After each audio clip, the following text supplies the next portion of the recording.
Hello दोस्तों, स्वागत है आपका अपने यूट्यूब चैनल HRY एजुकेशन में। साइंस के महत्वपूर्ण क्वेश्चन जो आरआरबी टेक्नीशियन में पूछे जाने की पूरी संभावना है या फिर प्रीवियस ईयर क्वेश्चन पेपर हैं जो उसमें पूछे भी गए हैं। कौन सी गैस जो है धातु के कमरे के तापमान पर तरल अवस्था में पाई जाती है? तो ये ब्रोमीन आवर्त सारणी अगर एलोजन तत्वों की बात करें तो समूह 17 का सदस्य है। ठीक है, नाम क्या है? ब्रोमीन। और आवर्त सारणी की अगर एलोजन तत्वों की बात करें तो समूह 17 का सदस्य है। और इसकी जो परमाणु संख्या है वो कितनी है? तो इसकी परमाणु संख्या 35 है। परमाणु संख्या भी पूछ सकते हैं, ठीक है, धातु भी पूछ सकते हैं, आवर्त सारणी के एलोजन तत्व या समूह कौन सा है वो भी आपसे एग्जाम के अंदर पूछ लिया जा सकता है। इसलिए इस वीडियो में अंत तक बने रहें।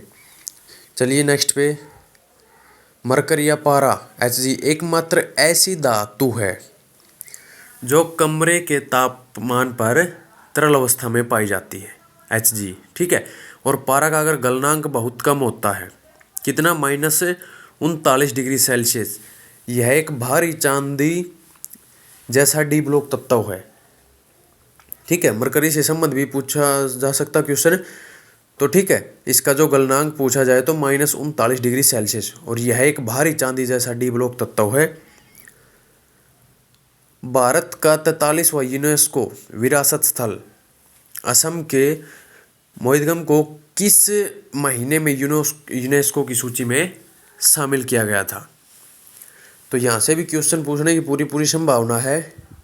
तो कहाँ से किया गया था 43वां? तो असम के मोइदम को 26 जुलाई 2024 को यूनेस्को की विश्व धरोहर सूची में शामिल किया गया है। ठीक है, 26 जुलाई 2024 को यह है ताई अहोम के साई परिवार का दफन स्थल है। ठीक है, यानी कब किया गया था इसको शामिल? 26 जुलाई 2024 को, और यह ताई अहोम के साई परिवारों का दफन स्थल है। यूनेस्को की 46वीं विश्व धरोहर समिति का सत्र कहाँ आयोजित किया गया?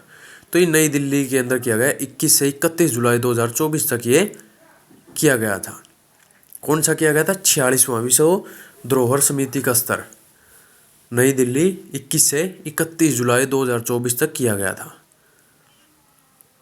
असम में 2 और यूनेस्को विश्व धरोहर स्थल हैं, काजीरंगा राष्ट्रीय उद्यान और मानस वन्यजीव अभ्यारण्य। हो सकता है आपको क्वेश्चन में पूछ लिया जाए काजीरंगा राष्ट्रीय उद्यान कहाँ पर है? तो हमारा असम के अंदर है। हाइड्रोजन के कितने आइसोटोप होते हैं? तो हाइड्रोजन के 3 होते हैं आइसोटोप। ठीक है, प्रोटियम, ड्यूटेरियम, ट्रिटियम। ठीक है, 1H, 2H, 3H। हाइड्रोजन के कितने आइसोटोप होते हैं? तो ये 3 होते हैं। 2024 में भारतीय पुरुष और महिला शतरंज टीमों ने शतरंज ओलंपियाड के 45वें संस्करण में स्वर्ण पदक जीते। यह कहाँ आयोजित किया गया था? तो ये कहाँ पर आयोजित किया गया था? शतरंज ओलंपियाड 45वें का संस्करण पूछा जा रहा। तो हंगरी की राजधानी थी बुडापेस्ट, तो वहाँ पे इसका संस्करण आयोजित किया गया था। ठीक है, नेक्स्ट है हमारा, ये 2024 में था। अगला जो 46वां फीडे शतरंज ओलंपियाड 2026 में जो होने वाला है वो कहाँ पर होगा? ताशकंद में, और ताशकंद उज्बेकिस्तान में आयोजित किया जाएगा। ठीक है, पूछ सकते हैं आगे वाला भी, 2026 में कहाँ पर होगा? तो उज्बेकिस्तान में। 45वां था ये हंगरी में, और 46वां कहाँ पर होगा? ताशकंद उज्बेकिस्तान में, 46वां। बोर्ड 1 स्वर्ण गुकेश डी भारत ओपन, यानी बोर्ड 2 यानी स्वर्ण अर्जुन एरिगेसी, और भारत में जैसे महिला बोर्ड, और जो तीसरे नंबर का हो स्वर्ण दिव्या देशमुख भारत महिला बोर्ड। स्वर्ण जो वंतिका अग्रवाल है वो भारत से। ठीक है, स्वर्ण वंतिका अग्रवाल भारत। शतरंज ओलंपियाड के ओपन पुरुष वर्ग के विजेता टीम को हैमिल्टन रसेल कप दिया जाता है, और जो शतरंज ओलंपियाड के महिला वर्ग की जो विजेता है टीम को वेरा मैंचिक कप दिया जाता है। बहुत ही इंपॉर्टेंट क्वेश्चन है सारे के सारे।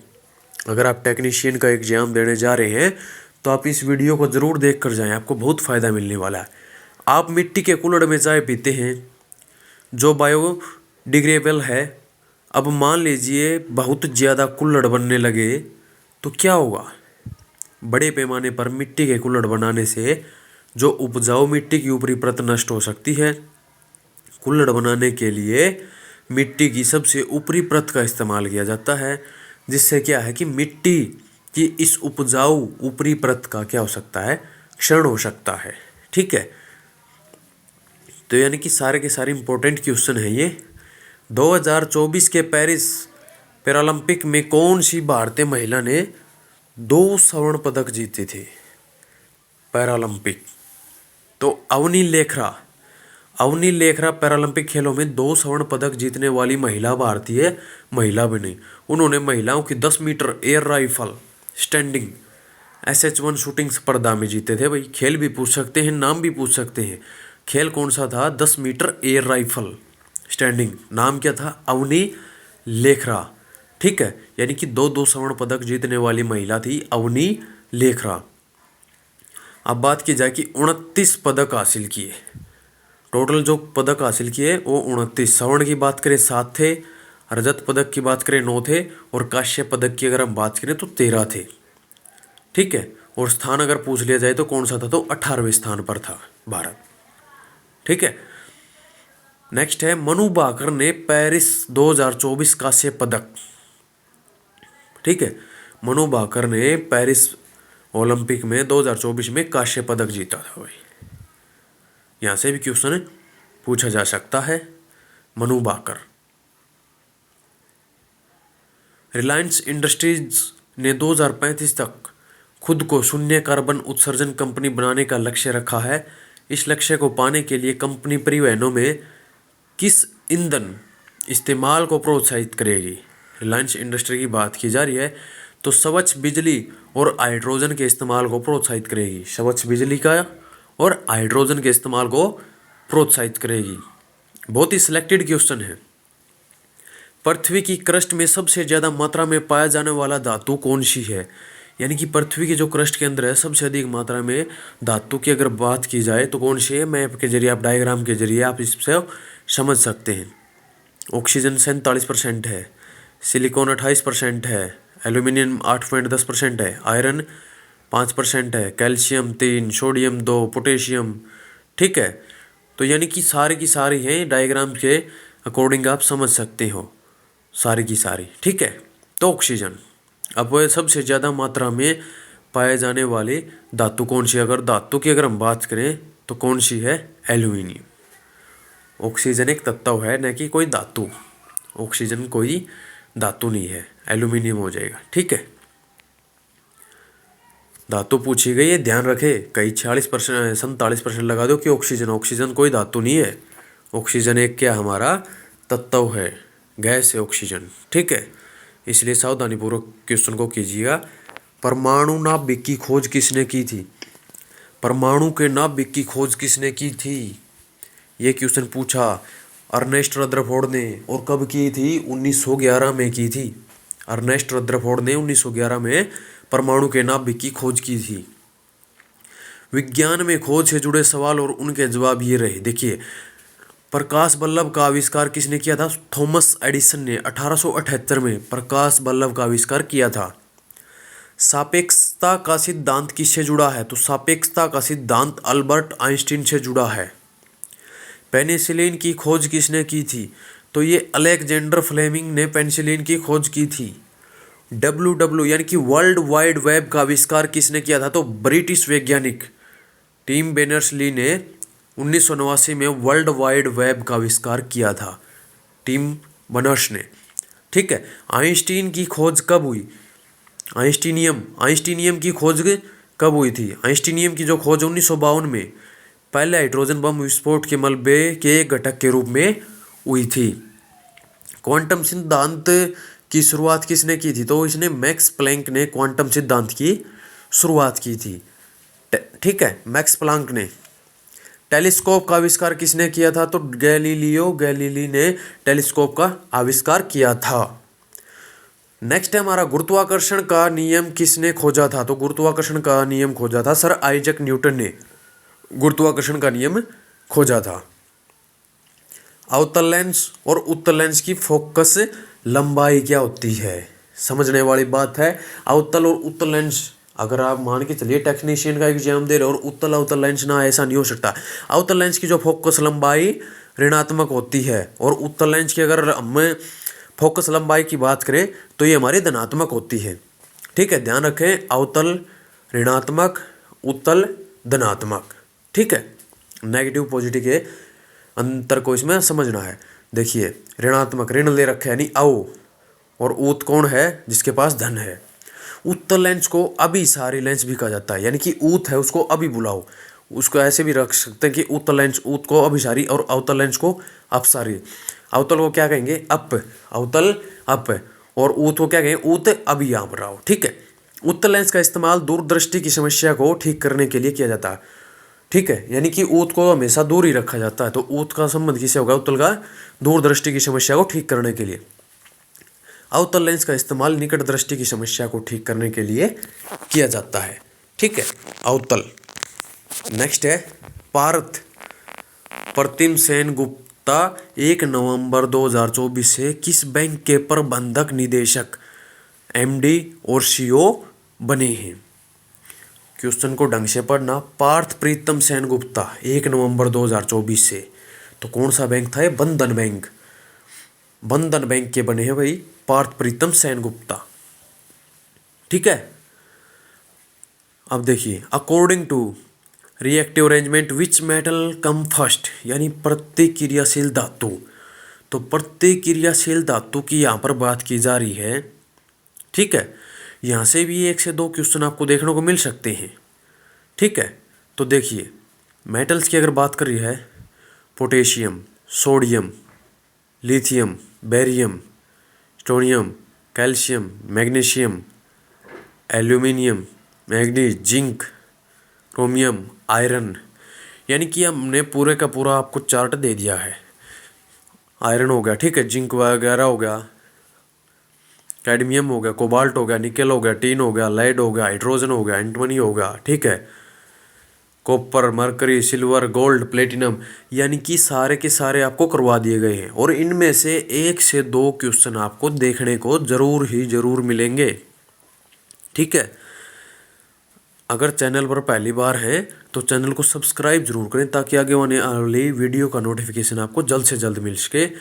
ऐसी शानदार और बेहतर वीडियो आपको देखने को मिलेंगी बार बार। और आप अगर एग्जाम की तैयारी कर रहे हैं रेलवे के, तो आपको हर रोज़ ऐसी वीडियो देखने का अवसर मिलता रहेगा। नेक्स्ट है फूल का कौन सा भाग फल में बदलता है। फूल का कौन सा भाग फल में बदलता, तो अंडाशय। फूल का कौन सा भाग बीज बनाता है, तो बीजांड एक बीज में विकसित होता है और अंडाशय निषेचन के बाद फल में विकसित होता है। ठीक है, यानी कि बायो से भी क्वेश्चन आने की पूरी संभावना है। फूल का पूछ रखा है, फूल से आ रखा है क्वेश्चन। ठीक है, मनुष्य में वर्क को मूत्राशय से जोड़ने वाला भाग है, तो इसका क्या नाम है। बायो से तकरीबन आपको 8 से 10 क्वेश्चन देखने को मिलेंगे, क्योंकि 40 नंबर की आपकी जो साइंस आने वाली है, तो उसमें 8 से 10 क्वेश्चन तो आपको देखने को जरूर मिलेंगे। ठीक है, तो क्या है, मूत्रनलिका या मूत्रवाहिनी।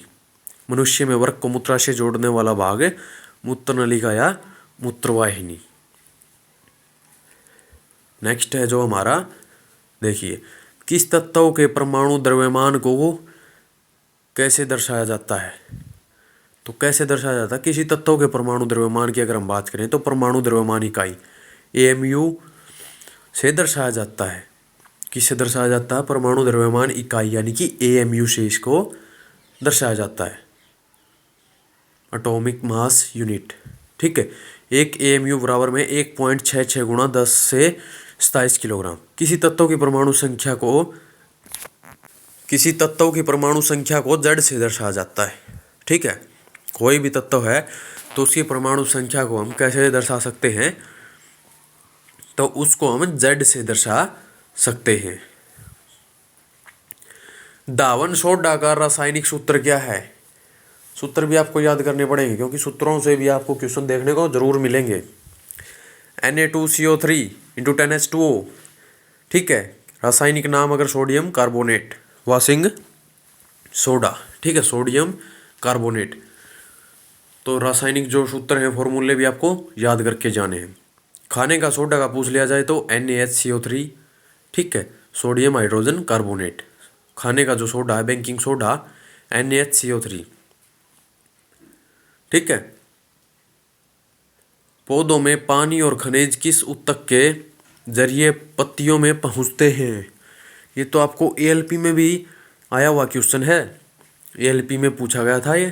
तो जाइलम ऊतक, जाइलम ऊतक। अगर फ्लोएम क्या है? फ्लोएम पत्तियों द्वारा उत्पादित भोजन को, ठीक है, जो फ्लोएम है पत्तियों द्वारा उत्पादित भोजन को पौधों के अन्य भागों तक पहुंचाने के लिए जिम्मेदार है, फ्लोएम। नेक्स्ट है, हाँ, फ्लोएम क्या है? पत्तियों द्वारा। और जाइलम क्या करता है? पौधों में पानी और खनिज पहुंचाने का कार्य जाइलम के द्वारा। ठीक है, नेक्स्ट देखिए, सतही क्षेत्रफल में वृद्धि का वाष्पीकरण की दर से यानी पर क्या प्रभाव पड़ता है? सतही क्षेत्रफल में वृद्धि का वाष्पीकरण की दर पर क्या प्रभाव पड़ता है? तो क्या प्रभाव पड़ता है? सतह क्षेत्र में वृद्धि के साथ वाष्पीकरण की दर बढ़ जाती है। नेक्स्ट है, यदि रक्त संयोजी ऊतक है तो अड्डे किस प्रकार का ऊतक है? रक्त संयोजी है, यदि रक्त संयोजी ऊतक है तो अड्डे भी क्या है? संयोजी ऊतक ही है, संयोजी ऊतक है। नेक्स्ट है, उम्मीद करते हैं कि वीडियो आपको अच्छी लग रही होगी। अगर वीडियो आपको अच्छी लगे तो लाइक करें और अपने दोस्तों के साथ ज़्यादा से ज़्यादा इसको शेयर करें। जब कोई मोटर वाहन अचानक बाएं मुड़ता है तो अंदर बैठे व्यक्ति का सिर किधर मुड़ जाएगा? तो दाहिनी ओर। बाएं मुड़ता तो किस तरफ मुड़ जाएगा? दाहिनी ओर। नेक्स्ट है हमारा, यदि किसी तेज गति से चलने वाले वाहन को अचानक रोक दिया जाए तो उसमें बैठा व्यक्ति आगे की ओर गिर जाता है, तो गति के जड़त्व के कारण होता है। तो किसके कारण होता है? गति के जड़त्व के कारण होता है ये।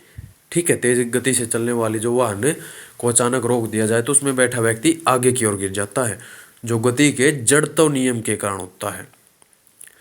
जब कोई अवतल दर्पण के ध्रुव और फोकस के बीच रखी जाती है तो प्रतिबिंब कैसा बनता है? ये वाला भी आपको जो पोर्शन है देख के जाना है। आभासी, सीधा और बड़ा होता है। मिलते हैं नेक्स्ट वीडियो।